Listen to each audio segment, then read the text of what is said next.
արդեն երևի խորս կփոխանցենք։ Շնորհակալություն, պարոն Անանյան, քարոզարշավի առաջին օրը մեկնարկեց, նախ ինչ տրամադրությունով ու ինչ սպասելիքներով եք մասնակցում քարոզարշավին։ Պարոն Թաթոյանը արդեն ասեց, տրամադրությունները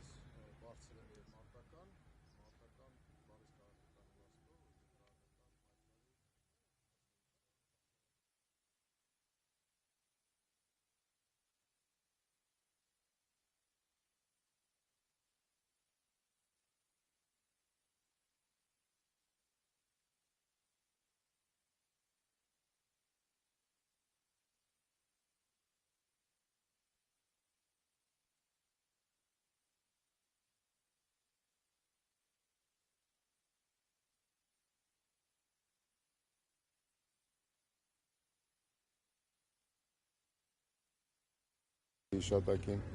եւ ընդհանրապես այսօրվա խորհուրդը ոչ մենակ դա է, այլ նաեւ ապագային միտված է, որովհետեւ պետք է վերաիմաստավորենք ոչ մենակ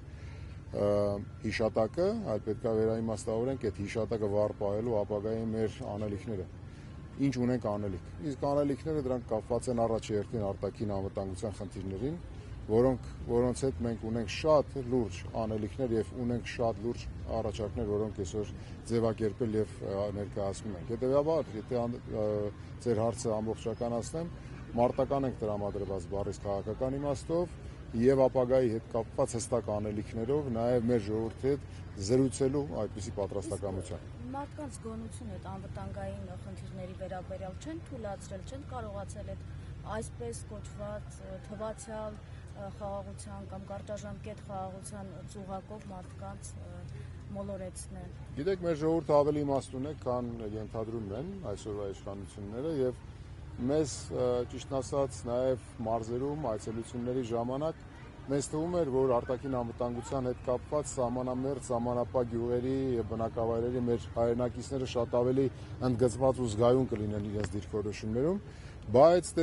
տեսեք, որ որտեղ որ գնում ենք, այո, սոցիալական հարցերը դրանք երկրորդ շրջանակով են մատուցվում եւ այդպիսի հարցադրումներ մեզ արվում, առաջինը միայն տեսեք, արժանապատվություն, արտաքին անվտանգություն եւ արդարություն։ Այս սրանք են, որ սրա պակասը այսօր ունի մեր ժողովուրդը։ Եվ սրա մասին են վկայում այն, որ մենք այո տեսնում ենք փոփոխություն, իրական փոփոխություն բերելու նախադրյալները մենք այսօր տեսնում ենք, որովհետեւ ժողովուրդը թնդիրի մեջ չէ։ Ժողովուրդը լավ զգոն եւ ավելի պատրաստակամ է եւ իր մասնակցությամբ ապացուցելու է, որ ինքը փոփոխություն է ուզում։ Հետևաբար ոչ չեն կարողացել ժողովրդին քննեցնել եւ ժողովուրդը թմիրում չի գտնվում հիմա։ Շատ ակտիվ հետևում է բոլոր քաղաքական ուժերին եւ կարծում եմ, որ բոլոր քաղաքական ուժերը պետք է շատ պրակտիկ ու պրագմատիկ եւ ապագային միտված ծրագրեր ներկայացնեն, որպեսզի լինեն փոփոխություն բերողների դրոշակակիրների շարքում։ Շնորհակալ։